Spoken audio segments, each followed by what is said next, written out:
The frontier spirit drifted through the black void of space like a piece of floating garbage. That was exactly what Captain Jake Morrison wanted people to think when they looked at his ship. The cargo hauler was old, battered, and covered in dents and scratches from years of service.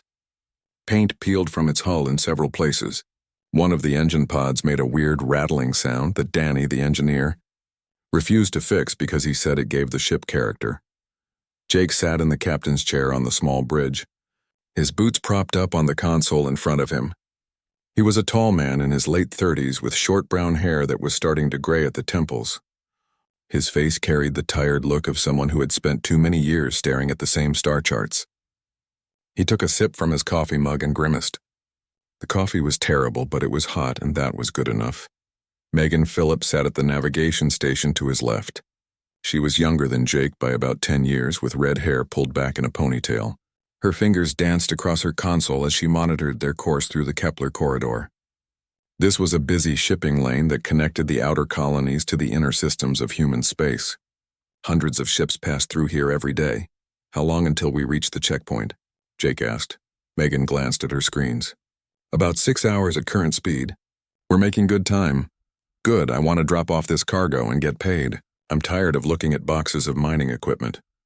Down in the engine room, Danny Carter was doing what he always did, which was tinkering with things that didn't need to be fixed. Danny was a short, stocky man with grease permanently stained into his hands.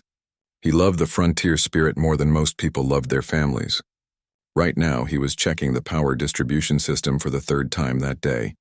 Lisa Warren, the ship's medical officer, was in her small medical bay organizing supplies. She was a calm woman in her early 40s with dark skin and eyes that had seen too much.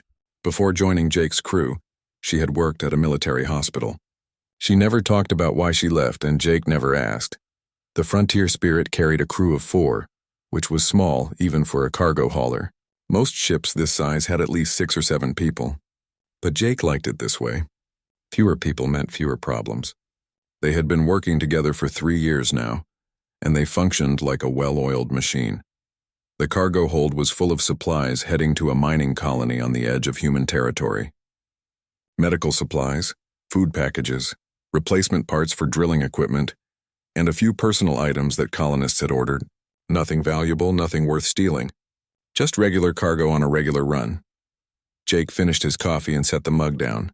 He was about to check the news feeds when Megan's console started beeping. "We've got contacts," Megan said, her voice suddenly tense. "Multiple ships just dropped out of faster-than-light travel. 6 of them." Jake's feet came off the console and he sat up straight. "Where?" "All around us." They came out in a formation. "We're surrounded." Jake's hands moved across his console, bringing up the sensor data. 6 ships had appeared in a perfect circle around the frontier spirit. They were roughly the same size as his ship, but their design was all wrong. Sharp angles, dark metal, and weapon ports that were clearly visible even from this distance. "Those aren't human ships," Jake said quietly. "No, sir. I'm running their profile through the database now." Megan's fingers flew across her keyboard. "Got a match. They're Krell warships." Jake felt his stomach tighten. The Krell were bad news. They were a species that made their living by raiding weaker civilizations. They would attack cargo ships, take everything valuable, and usually kill the crew. There were stories about Krell attacks, and none of them ended well. "Battle stations," Jake said calmly. He pressed a button on his chair. "Danny, Lisa, we've got company." "Krell raiders. Get ready." Danny's voice came through the speaker. "On it, Captain. I'm routing power to defensive systems now." Lisa's response was just as calm. "Medical bay is prepared." Jake watched his screens as the Krell ships began to move. They were closing in slowly, confidently. They thought they had caught an easy target. A small cargo ship with a tiny crew. No military escort. No defense fleet nearby. Just a helpless civilian vessel waiting to be plucked like fruit from a tree. "They're hailing us," Megan said. "Put it through." The main screen flickered, and a face appeared. It was an alien face, which Jake had expected. The Krell had rough, scaled skin that was dark green in color. Their eyes were yellow with vertical slits for pupils. The one on the screen had scars across his face and wore armor that looked like it had seen plenty of combat. "Human vessel," the Krell said in heavily accented but understandable English. "You are now prisoners of Commander Vexthar of the Krell Empire. Power down your engines and prepare to be boarded." If you resist, we will destroy your ship. You have 30 seconds to comply. The screen went black. Jake looked at Megan. How nice of them to give us a choice. What do we do? Megan asked. She didn't look scared, just focused. Jake smiled. It wasn't a nice smile. We give them exactly what they expect. Power down the engines, Danny. Sir? Danny's voice sounded confused through the speaker. You heard me. Make it look good. I want them to think they won. There was a pause, then Danny said, Understood, Captain. The Frontier Spirit's engines began to power down. The lights on the bridge dimmed slightly. On the outside, the ship looked like it was dying in space. The energy signature dropped to almost nothing.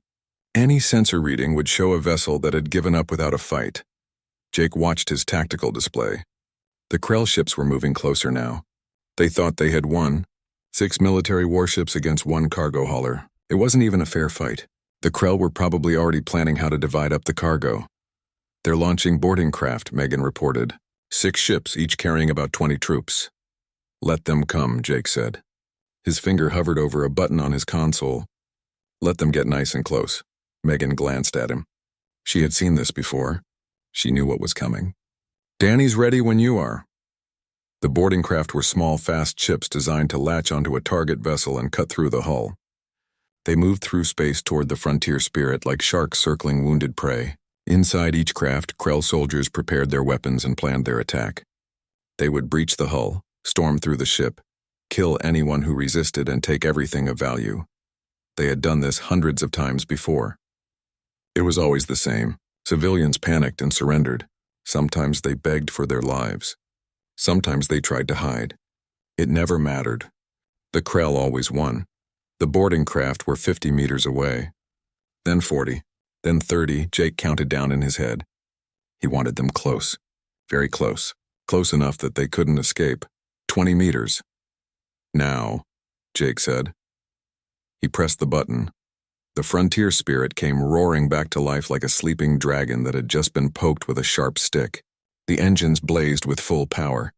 Every system that had appeared dead suddenly activated. And all along the hull, panels that had looked like simple cargo plating slid open to reveal weapon turrets. The Krell boarding craft never had a chance. Automated defense guns locked onto their targets in less than a second. High-velocity rounds tore through the small craft like they were made of paper. Explosions bloomed in the darkness of space. Metal fragments scattered in every direction. In the span of 15 seconds, all 6 boarding craft ceased to exist. Jake sat back in his chair and picked up his coffee mug. It was empty. He looked at it with disappointment. Someone want to tell Commander Vexthar that his boarding party won't be joining us for dinner? Commander Vexthar stared at his tactical display in complete shock. 6 boarding craft gone, just like that. Wiped out in seconds by a cargo ship that had appeared completely helpless just moments before. What happened? He roared at his sensor officer. The young Krell at the console was frantically checking his instruments. Sir, the human ship has full power. They were faking their shutdown. They have defensive weapons, military-grade weapons. Vexthar felt rage building in his chest. He had been tricked, humiliated. 120 of his soldiers were dead, killed by what should have been easy prey. His claws dug into the armrests of his command chair. All ships open fire. Destroy them. On the bridge of the Frontier Spirit, alarms began blaring as the Krell warships armed their weapons. Here they come, Megan said. All 6 ships are charging weapons. Multiple missile locks. Jake's hands moved across his console with practiced ease. Danny, I need full power to engines and shields. Lisa, make sure everyone is strapped in. This is going to get rough. The first barrage of missiles and energy weapons lit up the space around the Frontier Spirit. Jake threw the ship into a hard turn, and the vessel responded like a fighter craft instead of a cargo hauler. Missiles streaked past them, missing by meters. Energy beams cut through empty space where they had been just seconds before. Shields holding at 90%. Danny's voice came through the speakers. He sounded excited rather than scared. These Krell weapons aren't as strong as I expected. Jake grinned as he pulled the ship into a barrel roll, dodging another wave of fire. That's because they're used to fighting weak targets. They've never shot at something that shoots back. The Frontier Spirit might have looked like a piece of junk, but that was intentional. Humans had learned long ago that the best defense was looking like you weren't worth attacking. But when that failed, you needed to be able to fight. Every human ship, even civilian ones, was built with combat in mind. The hull was reinforced with military-grade armor hidden under a layer of cheap metal plating. The engines were powerful enough to outrun most military vessels. The shields could take a beating that would destroy ships twice their size. And the weapons, well, those were hidden in compartments designed to look like maintenance panels and cargo storage. Megan was working at her station, her fingers flying across multiple screens at once. I'm into their communication network. Their encryption is basic. I can hear everything they're saying. What are they saying? Jake asked as he jinked the ship left to avoid another missile. Commander Vexthar is very angry. He's ordering all ships to focus fire on us. He wants us destroyed immediately. Can you disrupt their communications? Already doing it. I'm feeding them false sensor data. They think we're in 3 places at once right now. Jake laughed. I love working with you. The 6 Krell warships were trying to coordinate their attack, but Megan's interference was making it nearly impossible. They were shooting at sensor ghosts and missing the real target. Their missiles were being jammed by countermeasures that were supposedly only available to military ships. Their targeting systems kept losing lock. Commander Vexthar was screaming orders at his crew, but nothing was working. The human ship was faster than it should be, tougher than it should be, better armed than it should be. Everything about this situation was wrong. How is this possible? Vexthar demanded. It's a cargo ship, a civilian vessel. How does it have this technology? His tactical officer had no answer. None of them did. The Krell had intelligence reports on human ships. They knew what to expect. Cargo vessels were supposed to be slow, weak, and easy to capture. This ship was none of those things. What Vexthar didn't understand was that humans didn't think like other species. Most civilizations had a clear line between military and civilian technology. Warships got the best equipment. Civilian ships got the bare minimum, but humans had fought each other for thousands of years before they reached the stars. They had learned that any ship could become a target. Any vessel might need to fight, so they built everything to military standards, even if it was just hauling boxes of mining equipment. Jake checked his navigation display. There was an asteroid field about 10 million kilometers away, dense enough to hide in, complex enough to give them an advantage. He pointed the Frontier Spirit toward it and pushed the engines to maximum power. We're running, Megan asked. We're repositioning, Jake corrected. There's a difference. Danny, how are our weapons? Point defense turrets are at full capacity. We've still got the surprise in the cargo bay if you want to use it. Not yet. Save it for when we really need it. The Frontier Spirit raced toward the asteroid field with all 6 Krell warships in pursuit. They were firing constantly now, desperate to land a killing shot. Most of their attacks missed entirely. The few that connected splashed harmlessly against shields that refused to fail. Lisa's voice came over the speakers. Captain, I'm monitoring everyone's vitals. You're all running hot. I'm administering combat stimulants. Jake felt a small injection in his neck from the medical system built into his chair. Immediately, his focus sharpened. His reflexes quickened. His exhaustion vanished. Human medical technology was centuries ahead of most other species. They could keep a person fighting long after they should have collapsed from fatigue. The asteroid field loomed ahead. Rocks ranging from the size of houses to the size of mountains tumbled through space in a chaotic dance. It was dangerous. Most pilots would avoid it.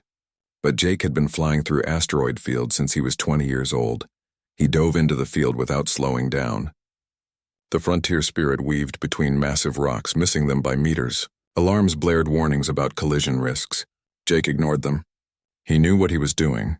2 of the Krell warships followed him into the field. The other 4 held back, trying to find a way to cut him off. Commander Vexthar was in one of the pursuing ships, personally leading the chase. He wanted this human dead. He wanted his ship destroyed. He wanted revenge for the humiliation.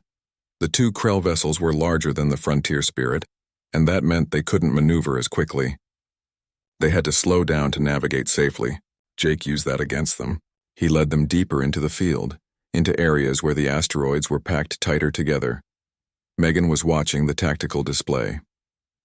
They're splitting up. 1 ship to our left, 1 to our right. They're trying to box us in. Let them think they're succeeding. Jake pulled the ship through a gap between 2 huge asteroids. Danny, get ready with the cargo bay. Cargo bay ready, Captain. Just say the word. The Krell ships were closing in. They had him trapped, or so they thought. The asteroid field limited his movement. There was nowhere to run. They moved in for the kill, weapons charged and ready. Jake waited. Patience was important in combat. You had to know the exact right moment to act. Too early and you wasted your advantage. Too late and you died. He counted the seconds in his head. The Krell ships were 50 meters away on either side. Their weapons were locked on target. They prepared to fire. Now. Jake spun the Frontier Spirit 180 degrees in less than 2 seconds. The ship's nose pointed directly at the Krell vessel on the left. The cargo bay doors, which were at the front of the ship, slammed open. Fire, Jake said calmly. Danny hit the button. The cargo bay of the Frontier Spirit was full of mining equipment. Among that equipment were industrial plasma charges. These were tools used to break apart asteroids so miners could extract valuable minerals. Each charge was powerful enough to vaporize several tons of rock. Danny had spent the last hour reprogramming 12 of these charges and loading them into the cargo ejection system. The system was normally used to quickly unload cargo at stations. Now it was being used to launch weapons. 12 plasma charges shot out of the cargo bay at high velocity. They crossed the distance to the Krell warship in less than a second. The Krell crew had no time to react. No time to dodge. No time to do anything except die.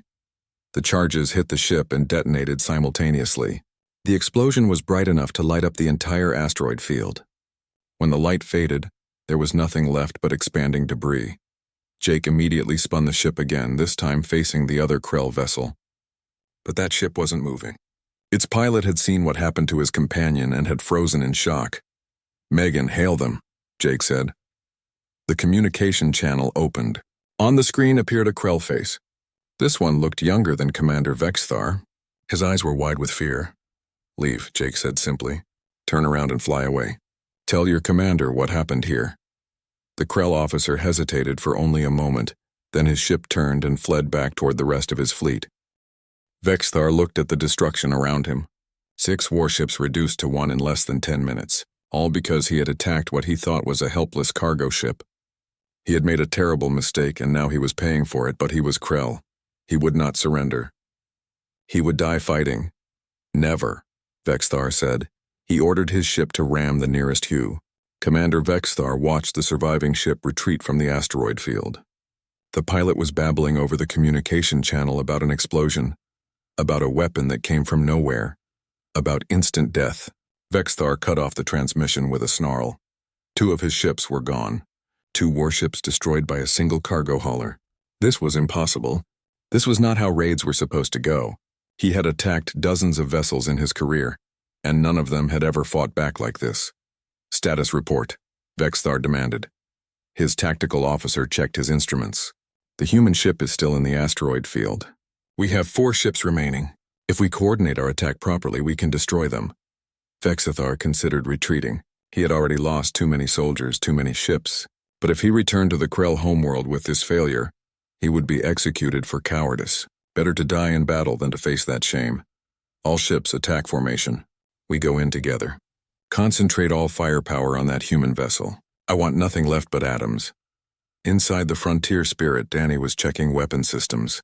"Captain, we used all the plasma charges. The point defense turrets are running low on ammunition. We can maybe handle 1 more engagement, but after that we're in trouble." Jake nodded. He had known this was coming. The Frontier Spirit was tough and well armed for a civilian ship, but it wasn't a battleship. They couldn't fight forever. "How long until we can make a faster-than-light jump out of here?" Megan checked her navigation console. "The asteroid field is causing interference. We need to get clear of it first. That's about 15 minutes of flight time." "The Krell won't give us 15 minutes." "No, they won't." Lisa's voice came through the speakers. "Captain, I've been monitoring our situation. We need help. We can't win this alone." Jake leaned back in his chair and thought. Lisa was right. They had gotten lucky so far, but luck ran out. 4 Krell warships against 1 damaged cargo ship. The math didn't work in their favor. "Megan, send out a distress signal. Priority 1. Send it on all human military frequencies." Megan's fingers danced across her keyboard. "Signal sent." "But Captain, the nearest military base is 2 hours away at best. Even if they leave immediately, we'll be dead long before they arrive." "Just send the signal." What Jake knew and what Megan didn't realize yet was that the distress signal wasn't a call for help. It was a warning. It was a message that said humans were under attack. And when humans heard that message, they responded with overwhelming force. The 4 remaining Krell warships moved into the asteroid field together. They were being cautious now, respecting the danger that the human ship represented. Their weapons were charged. Their shields were at maximum. They moved slowly through the rocks, scanning for their target. Jake watched them on his sensors. They're learning. That's unfortunate. What's the plan? Megan asked. We survive for as long as possible. Jake's hands moved to the flight controls. Danny, route all available power to shields. Forget about weapons. We're going defensive. Understood. The Frontier Spirit emerged from behind a large asteroid, and immediately the Krell ships opened fire. Energy beams and missiles filled the space around them. Jake pushed the ship into evasive maneuvers, but there was only so much room to dodge in the asteroid field. A missile got through and hit their port side. The ship shook violently. Alarms blared. Shield strength at 60%, Danny reported. That was a solid hit. Another barrage came in. More hits. The Frontier Spirit was taking damage now. Real damage. Jake could feel it in the way the ship responded to his controls. Something in the port engine was wrong. They were losing speed. Shield strength at 40%. We can't take many more hits like that. Jake gritted his teeth and kept flying. He used the asteroids as cover when he could. But the Krell were smart. They had spread out, cutting off his escape routes. They were herding him into a trap. Megan suddenly sat up straight at her console. Captain, I'm picking up something on long-range sensors. Multiple ships just dropped out of faster-than-light travel at the edge of the system. Krell reinforcements? Jake asked. No, sir. They're human ships. 3 of them. Big ones. Megan's voice was filled with relief. Military destroyers. They received our distress signal. Jake felt the tension in his shoulders ease slightly. Identification? The Valiant, the Resolute, and the Defiant. Flagship is the Valiant, commanded by Admiral Brandon Cooper. Jake smiled. He knew that name. Admiral Cooper was famous in human military circles. The man had never lost a battle. He was aggressive, tactical, and absolutely ruthless when it came to protecting human lives. How long until they reach us? At their current speed, about 8 minutes. 8 minutes. Jake just had to keep his ship alive for 8 more minutes. He could do that. Probably. Another missile barrage hit them. The ship shook hard enough to throw Megan against her console. Sparks flew from a panel behind Jake's chair. The lights flickered. Shield strength at 20%, Danny said. His voice was strained. Captain, one more hit like that and we're done. Then we make sure they don't get another hit. Jake dove the ship straight down using a massive asteroid as cover. The Krell ships pursued, firing constantly. On the bridge of the Valiant, Admiral Brandon Cooper stood with his hands clasped behind his back. He was a tall man in his 50s with gray hair and cold blue eyes. He watched the tactical display showing the situation in the asteroid field.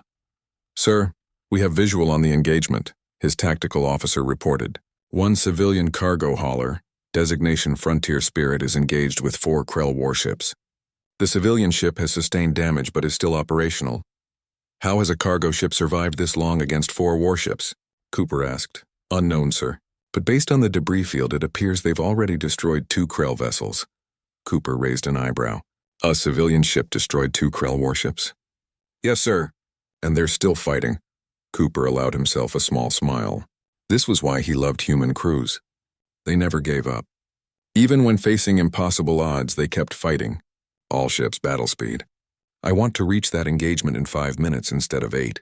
And charge all weapons. When we arrive, I want to make an impression. The 3 human destroyers accelerated, racing toward the asteroid field. Each destroyer was 10 times the size of the Frontier Spirit. Each one carried enough firepower to level a city. Together, they represented the full might of human military technology. Back in the asteroid field, Jake was running out of options. The Krell had him cornered. There was nowhere left to run. The asteroids that had been his advantage were now his prison. Shield strength at 10%, Danny said quietly. Captain, I'm sorry. I can't give you more. You've done great, Danny. Everyone has. Jake checked his tactical display one more time. The Krell ships were moving in for the kill. All 4 of them, weapons charged, shields up. This was it. Then Megan laughed. It was an unexpected sound in the tense atmosphere of the bridge. What's funny? Jake asked. The cavalry just arrived. On the tactical display, 3 massive signals appeared at the edge of the asteroid field. The human destroyers had arrived early, and they weren't slowing down. They came into the asteroid field at full speed. Weapons blazing, the Krell never saw it coming. They were focused entirely on the frontier spirit, expecting an easy kill. They didn't notice the 3 warships until missiles started exploding against their shields. Commander Vexthar's ship shook from multiple impacts. His crew was shouting reports at him, but he couldn't process what they were saying. Human military ships, 3 of them. Where had they come from? How had they arrived so quickly? All ships retreat, Vexthar ordered. Charge faster than light drives. We're leaving, but it was too late for that. The human destroyers had already cut off their escape routes. They were surrounded, just as they had surrounded the frontier spirit. The difference was that the human ships were bigger, faster, and far more deadly. "This is Admiral Cooper of the human destroyer Valiant," a voice came over the Krell communication channel. "You attacked a civilian vessel under human protection. This was a mistake. You will not be given an opportunity to make another one." The Valiant's main guns fired. 2 bright beams of energy crossed the distance between ships in an instant. They hit a Krell warship's shields and punched straight through like they weren't even there. The beams carved through the ship's hull, slicing it in half. The 2 pieces drifted apart, leaking atmosphere and bodies into space. 3 Krell ships remained. The Resolute and the Defiant opened fire at the same time. Missiles and energy weapons lit up the asteroid field. The Krell ships tried to fight back, but their weapons couldn't penetrate the human shields. It was like throwing rocks at a tank. Another Krell ship exploded. Then another. Commander Vexthar's ship was the last one left, and it was taking fire from all 3 human destroyers. His shields were failing. His hull was breaching in multiple places. His crew was dying around him. "Surrender," Admiral Cooper's voice said over the communication channel. "Power down your weapons and prepare to be boarded." Commander Vexthar's ship accelerated toward the Valiant like a missile. The human destroyer was massive, but Vexthar didn't care. If he was going to die, he would take humans with him. His ship would crash into the enemy vessel and detonate its reactor core.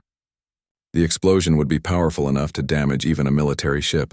Admiral Cooper watched the Krell warship charging toward him. He didn't move. He didn't order evasive maneuvers. He simply nodded to his weapons officer. "Fire." The Valiant's point defense system activated. Dozens of small turrets locked onto the approaching Krell ship. They fired in perfect synchronization. Hundreds of high-velocity rounds crossed the distance in seconds. They tore through the Krell ship's damaged shields like paper and ripped into the hull. The ship didn't make it within a kilometer of the Valiant. It simply came apart in mid-flight, breaking into pieces that tumbled harmlessly through space. Commander Vexthar died without ever knowing what hit him. Admiral Cooper watched the debris scatter across his view screen. "Scan for survivors." "Scanning now, sir," the sensor officer said. After a moment, he added, "I'm picking up 1 life sign. Small escape pod, drifting approximately 5,000 meters from the last known position of the enemy flagship. Retrieve it. I want that survivor alive and unharmed." "Yes, sir." Cooper turned to his communication officer. "Get me the captain of the Frontier Spirit." A moment later, Jake's face appeared on the screen. He looked tired. There was a small cut on his forehead that was bleeding slightly. Behind him, Cooper could see smoke in the air and sparks flying from damaged equipment. "Captain Morrison, I presume," Cooper said. "That's me," Jake replied. "Thanks for the assist, Admiral. Are you and your crew injured?" "Nothing serious. Some cuts and bruises. My ship took more damage than we did." Cooper nodded. "We'll send a repair team over once we've secured the area. In the meantime, I need to ask you some questions, starting with how a civilian cargo hauler destroyed 2 Krell warships." Jake smiled. It was a tired smile but genuine. "We're human, Admiral. Even our cargo ships have teeth." Cooper found himself smiling back. "Indeed they do. Stand by, Captain. We'll talk more soon." The communication ended. Cooper turned to his tactical officer. "Status of the Krell fleet? All 6 enemy vessels destroyed, sir. Total time from engagement to completion, 12 minutes. No human casualties. The Frontier Spirit sustained moderate damage but remains operational." "Good. Begin debris field analysis. I want to know everything about these Krell ships. Their weapons, their technology, their weaknesses. If there are more of them out there, I want to be prepared." "Yes, sir." A recovery team from the Valiant reached the Krell escape pod and brought it aboard. Inside was a young Krell officer named Zektar. He was injured but alive. The medical team treated his wounds while armed guards kept weapons trained on him. Zektar had been the communications officer on Commander Vexthar's ship. He was only 23 years old by human standards. This had been his first combat mission. He had expected it to be easy. Attack a weak cargo ship, take the supplies, maybe kill a few humans if they resisted. Simple. Safe. The kind of mission young officers were given to gain experience. Instead, he had watched his entire fleet get destroyed. He had seen boarding craft wiped out in seconds. He had witnessed 2 warships explode from weapons that shouldn't have existed on a civilian vessel. He had felt his own ship die beneath him as human destroyers tore it apart with casual efficiency. Now he was a prisoner, the only survivor, and he was terrified. The humans brought him to a small medical room. They treated his injuries with surprising gentleness. One of the human medics, a woman with kind eyes, even gave him something for the pain. Zektar didn't understand. He was the enemy. Why were they being kind to him? After an hour, Admiral Cooper entered the room. Zektar tried to stand at attention, but his injured leg wouldn't support him. He collapsed back onto the medical bed. "Stay seated," Cooper said. He pulled up a chair and sat down across from Zektar. "I'm Admiral Cooper. You are on the human destroyer Valiant. You are the only survivor from the Krell attack fleet. Do you understand?" Zektar nodded. He understood human language well enough. Most Krell did. They studied potential targets carefully. "What's your name?" Cooper asked. "Zektar, communications officer, 3rd rank." "Well, Zektar, I need to know why your fleet attacked that cargo ship." Zektar hesitated. Should he answer? Would they torture him for information? He had heard stories about what happened to Krell prisoners. None of them were pleasant, but Admiral Cooper just waited patiently. He didn't threaten. He didn't raise his voice. He simply waited for an answer. "We thought it was an easy target," Zektar finally said. "A small cargo ship with a small crew. Commander Vexthar said it would be simple. We would disable them, take their cargo, and leave. We've done it many times before to other species." "But you had never attacked a human ship before." "No. We had heard of humans, but we didn't know much about you. Commander Vexthar said you were weak. He said you were soft because you had peace in your territory. He said your civilian ships would be easy prey." Cooper nodded slowly. "Your commander was wrong about many things. Human civilian ships are not weak. They are not easy prey. And humans are definitely not soft." Zektar looked down at his hands. They were shaking. "I saw what your cargo ship did. It destroyed 2 of our warships. And when your military ships arrived, they destroyed the rest of us in minutes. Our weapons couldn't even scratch your shields." "How is this possible?" Cooper leaned back in his chair. "I'll tell you. And I want you to remember everything I'm about to say because you're going home with a message." Zektar looked up in surprise. "You're letting me go?" "Yes, because I want your people to know what happened here. I want them to understand the mistake they made." Cooper stood and walked to the window. Outside, the debris field from the battle drifted past. Pieces of Krell warships tumbled through space, silent monuments to a failed ambush. "Humans have been fighting wars for thousands of years," Cooper said. "We fought each other long before we reached the stars. We built weapons to destroy our own cities. We created technology designed to kill our own people. We were very, very good at it." He turned back to face Zektar. "When we finally achieved peace among ourselves and reached space, we didn't forget how to fight. We just stopped fighting each other. But we kept all that knowledge, all that technology, all those weapons." Cooper walked back to his chair and sat down. "Every human ship, even civilian cargo haulers, is built to military standards. We don't have weak ships. We don't have defenseless vessels. Because we learned the hard way that any ship can become a target. Any crew might need to fight, so we prepare everyone." Zektar was listening carefully. This information would be valuable to his people, if he survived to tell them. "The Frontier Spirit is a civilian cargo ship," Cooper continued. "It hauls mining equipment and supplies to colonies. The crew consists of 4 people. They're not soldiers, but their ship has shields that can take a beating, engines that can outrun most warships, weapons hidden in the hull, and a crew trained to use them." He paused to let that sink in. "If that's what our civilians can do, imagine what our military can do." Zektar didn't need to imagine. He had seen it. 3 human destroyers had ended a battle that should have lasted hours in just 12 minutes. The Krell fleet had been completely outmatched. "We're going to repair your escape pod," Cooper said. "We're going to give you supplies and medical equipment. Then we're going to point you toward Krell space and let you go." "Do you know why?" Zector shook his head. "Because we want your people to know what happened here. We want them to know that attacking humans was a mistake. We want them to think very carefully before they try it again." Cooper stood up to leave. At the door, he paused and looked back at Zector. "Your commander Vexithar was right about one thing. Humans are peaceful. We do prefer trade and diplomacy to war, but never mistake peace for weakness. We choose to be civilized. We choose to be friendly, but we never forgot how to be dangerous." He left the room. Zector sat on the medical bed, thinking about everything he had been told. His entire worldview had been shattered in one day. The Krell had believed humans were weak. They had believed their own propaganda about soft civilizations that had never known real war.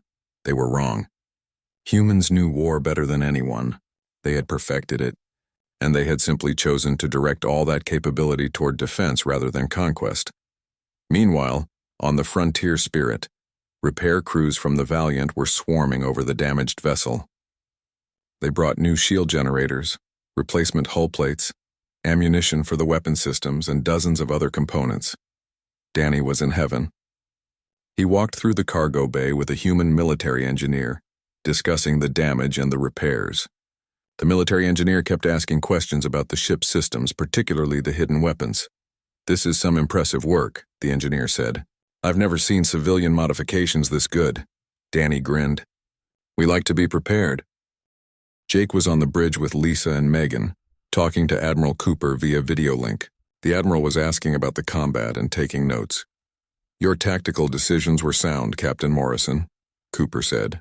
"Using the asteroid field for cover, deploying the plasma charges at close range, managing your resources efficiently. You fought smart. We fought scared," Jake said. 3 days after the battle, Zector stood in the cargo bay of the Valiant next to his repaired escape pod. Human technicians had done more than just fix it. They had upgraded the life support systems, installed better navigation equipment, and loaded it with enough supplies to last him 3 weeks of travel. One of the technicians, a young man named Greg, was showing him how to use the new systems. "This panel here controls the upgraded nav system. It'll get you home faster and safer than your original equipment, and this compartment has medical supplies, food, and water, more than enough for your journey." Zector looked at all the supplies. "Why are you doing this?" "We attacked you. We tried to kill you," Greg shrugged. "Because you're not our enemy anymore. You're just a kid who got caught up in something bigger than him. Admiral Cooper wants you to make it home safe so you can tell your people what happened. That serves our purpose better than killing you. Your people are strange." "Yeah, we get that a lot." Greg closed the supply compartment. "Listen, I know you're probably scared. I would be too if I was in your position, but we're not going to hurt you. We're really letting you go. Just, maybe tell your people to leave human ships alone from now on." Zector nodded. "I will tell them everything. The truth." Admiral Cooper entered the cargo bay. He approached Zector and handed him a data pad. "This contains a recording of the battle from our perspective. Video footage, sensor logs, everything. I want you to show this to your leaders. I want them to see exactly what happened when they attacked a human vessel." Zector took the data pad carefully. "They will call me a coward for surviving. Then they're fools. Surviving when everyone else died takes strength. You have information that can save Krell lives. That makes you valuable, not cowardly." Cooper gestured to the escape pod. "Your course is set for the nearest Krell outpost. It's a 2-week journey. The pod will get you there safely. Once you arrive, make sure your people watch that recording. Make sure they understand." Zector climbed into the escape pod. Before he closed the hatch, he looked at Admiral Cooper one more time. "Why do your people build everything so strong? Even your cargo ships?" Cooper thought about the question. "Because we learned long ago that being unprepared gets people killed. We build our ships tough because we respect the dangers of space. We train our crews well because we respect the value of life. And we arm everything because we respect the possibility of violence even when we hope to avoid it." He stepped back from the pod. "Safe travels, Zector. Remember what you saw here." The hatch closed. The escape pod lifted off the deck and floated out through the cargo bay's airlock into space. Zector engaged the engines and began his long journey home. As he flew away from human space, he thought about everything he had witnessed. The Frontier Spirit, a simple cargo ship, had destroyed 2 warships and survived against 4 more. The human military had arrived with overwhelming force and ended the battle in minutes, and then they had treated him with unexpected mercy. These humans were nothing like what Commander Vexthar had described. They weren't soft. They weren't weak. They were predators who had chosen to be peaceful. But when provoked, they responded with precise and overwhelming violence. Vexthar knew that when he returned home, many Krell would not believe his story. They would say he was exaggerating. They would say he was making excuses for the fleet's failure. But he had the video recordings. He had proof. And those recordings would change everything. Back on the Frontier Spirit, repairs were complete. The ship looked almost good as new, though Danny had insisted on keeping a few of the dents because they had character. The crew was preparing to continue their original mission, delivering cargo to the mining colony. Jake sat in the captain's chair, reviewing the final systems check. Everything was green. The ship was ready to go. Megan entered the bridge carrying 4 cups of coffee.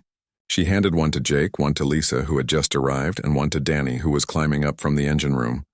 Fresh coffee, Megan announced, made with the good beans that Admiral Cooper's crew gave us. Jake took a sip. It was excellent coffee, far better than the cheap stuff they usually drank. I could get used to this. Don't, Danny said. Good coffee is expensive. We're back to the cheap stuff after this runs out. Lisa smiled. It was nice being treated like heroes for a few days, though. The Valiant's crew kept thanking us for holding out until they arrived. We were just trying not to die, Megan said. I don't think that makes us heroes. Jake set down his coffee. Maybe not. But we did prove something important. We proved that humans don't give up. Even when we're outnumbered and outgunned, we fight smart and we survive. That's worth something. Danny checked his console. All systems ready, Captain. Engines are running perfectly. I even fixed that rattling sound. You what? Jake looked shocked. But you said that rattle gave the ship character. I said that when I didn't want to fix it. But after getting shot at by Krell warships, I decided the ship deserved better. So I fixed it. Well, that's character development I wasn't expecting. The crew laughed. It felt good to laugh after everything they had been through.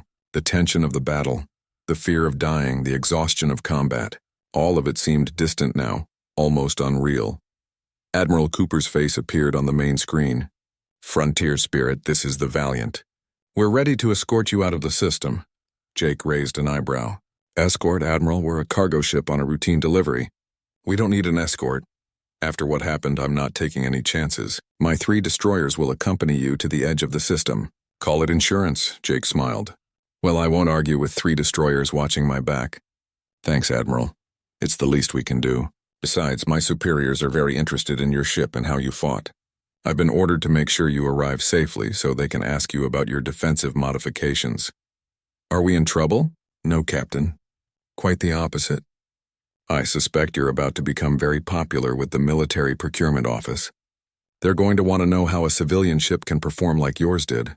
Danny groaned. Please tell me they're not going to make me fill out paperwork about our modifications. Probably, Cooper said. But look on the bright side. They might pay you for the information. Oh. Well, in that case, I have very detailed notes. The Frontier Spirit and the 3 military destroyers left the asteroid field together. It was an unusual sight. 3 massive warships escorting a single battered cargo hauler. But after what had happened, it felt appropriate. As they traveled, Jake thought about the battle. They had been lucky in many ways. Lucky that the Krell had underestimated them. Lucky that the military had responded so quickly to their distress signal. Lucky that they had survived at all. But it wasn't just luck. They had been prepared. Their ship was built tough. Their equipment was military grade even though it was civilian owned. And they had trained for situations like this even though they had hoped never to face them. That was the human way. Hope for peace but prepare for war. Build everything strong. Train everyone well. And when trouble came, fight smart and fight hard. 3 hours later, they reached the edge of the system. The military destroyers broke formation and prepared to return to their patrol routes. Admiral Cooper hailed them one last time. Frontier Spirit, you're clear to continue your journey. Safe travels, and thank you for your service to humanity. We were just doing our job, Admiral, Jake said. Your job was to haul cargo. You went above and beyond that. The enemy you face today will think twice before attacking another human ship. That's a service to all of us." The communication ended. The 3 destroyers turned and accelerated back into human-controlled space, leaving the Frontier Spirit to continue alone. Jake engaged the faster-than-light drive. Reality twisted around them as the ship jumped into hyperspace. When the stars settled back into place, they were on course for the mining colony. Lisa stood up from her station. "I'm going to run medical checks on everyone. Make sure we're all recovered from the combat stimulants." "Good idea," Jake said. "Megan, plot the most efficient course to the colony. I want to make up for lost time." "Already done, Captain. We'll arrive in 36 hours. "Perfect. Danny, keep an eye on those repairs. Let me know if anything doesn't feel right." "Will do." The crew dispersed to their stations and duties. The Frontier Spirit continued through space, carrying its cargo of mining equipment and supplies. To any outside observer, it was just another civilian vessel going about its business. But now there was a story attached to this ship. A story about a civilian crew that faced 6 warships and survived. A story about humans who refused to be victims, who fought back with intelligence and courage. A story that would spread through the galaxy, and every time a potential raider saw a human cargo ship and thought about attacking it, they would remember this story. They would remember what happened to Commander Vexthar and his fleet. They would remember that human civilian ships had teeth, and they would think twice. Jake finished his coffee and set the empty cup aside. He looked out at the stars streaming past in hyperspace and allowed himself a small smile. Just another day hauling cargo in human space. Just another run to the outer colonies.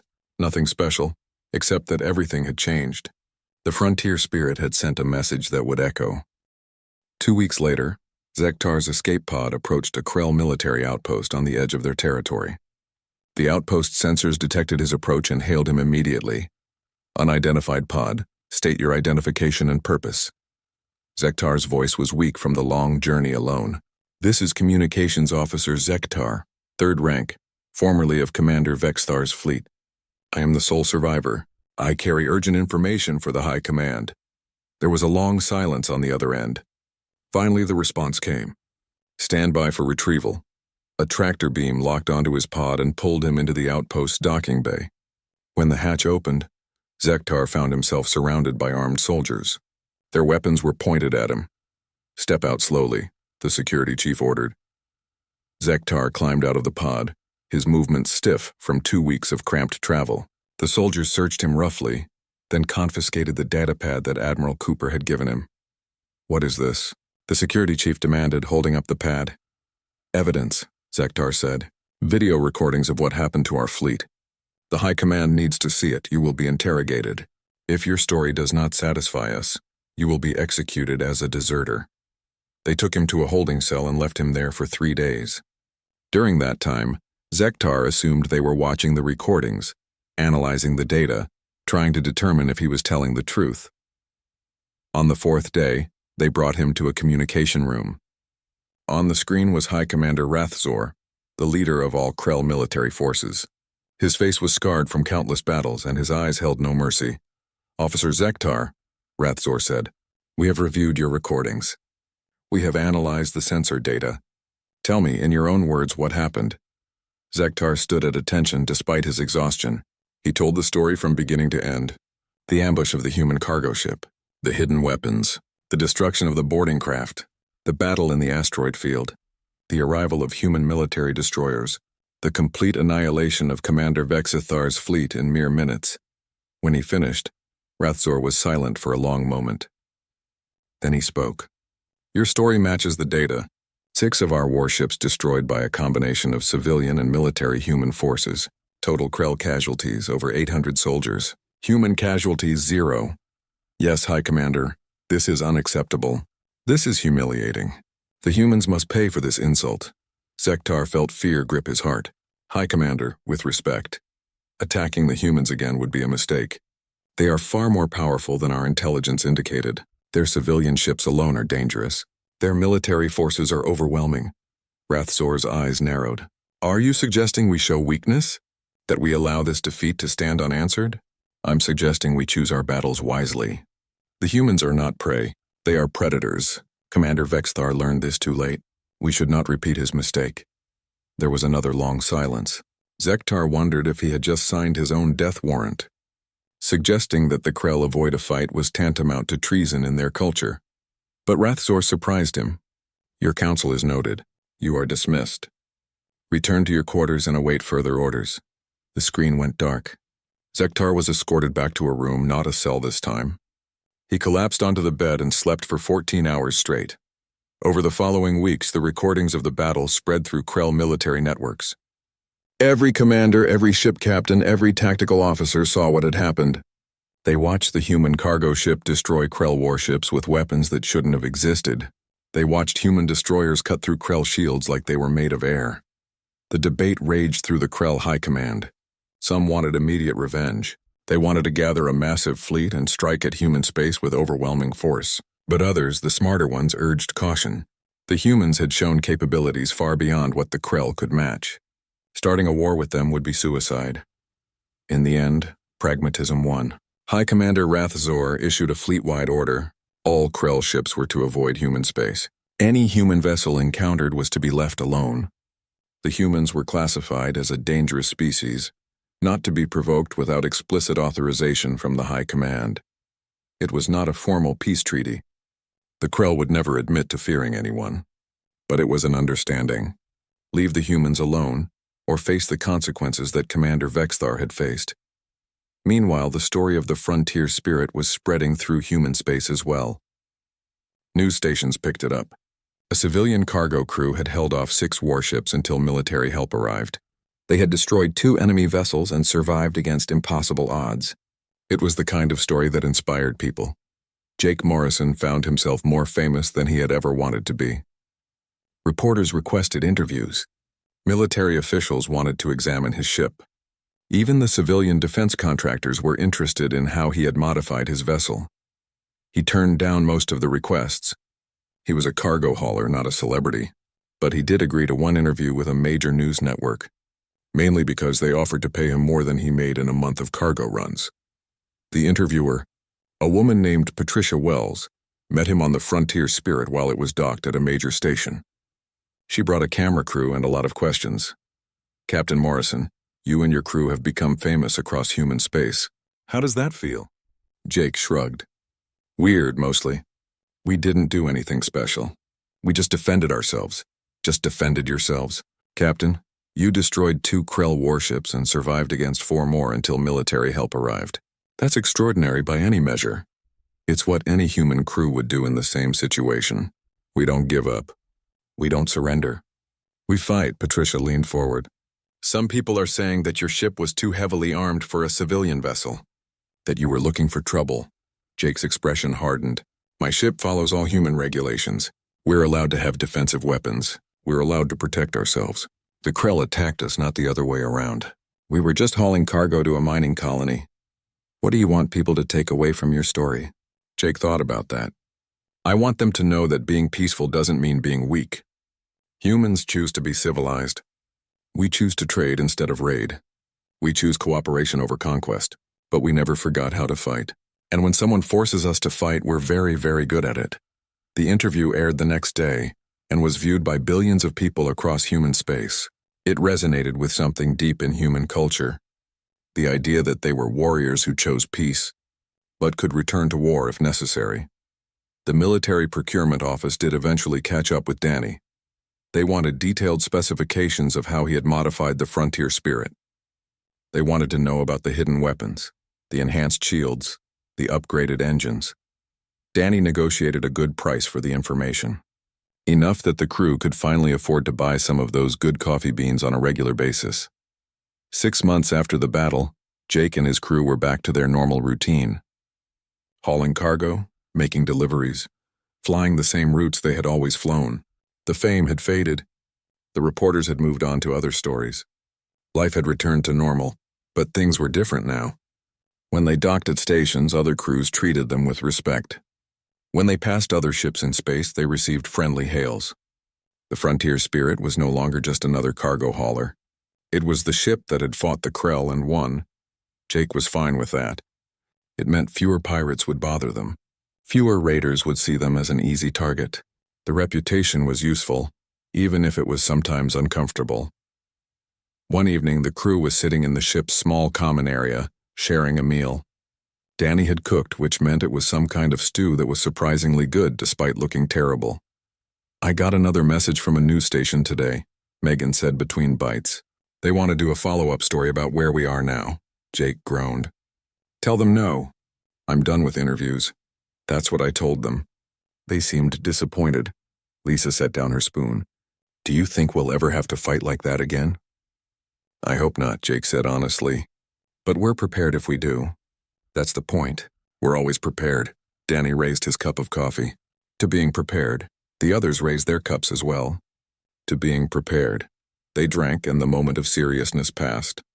The conversation turned to lighter topics. Danny told a story about a weird noise he had found in the port engine. Megan complained about the navigation computer's outdated software. Lisa mentioned that they were running low on medical supplies and needed to restock soon. It was normal. It was routine. It was exactly what Jake wanted. Outside the ship, space continued its eternal dance. Stars burned in the darkness. Ships traveled between worlds. And somewhere out there, species that had once viewed humans as potential prey were reconsidering their assumptions. The story of the frontier spirit had spread beyond human space. It had reached the territories of other civilizations. The Krell were not the only ones who had heard about the cargo ship that destroyed warships. Others had heard too.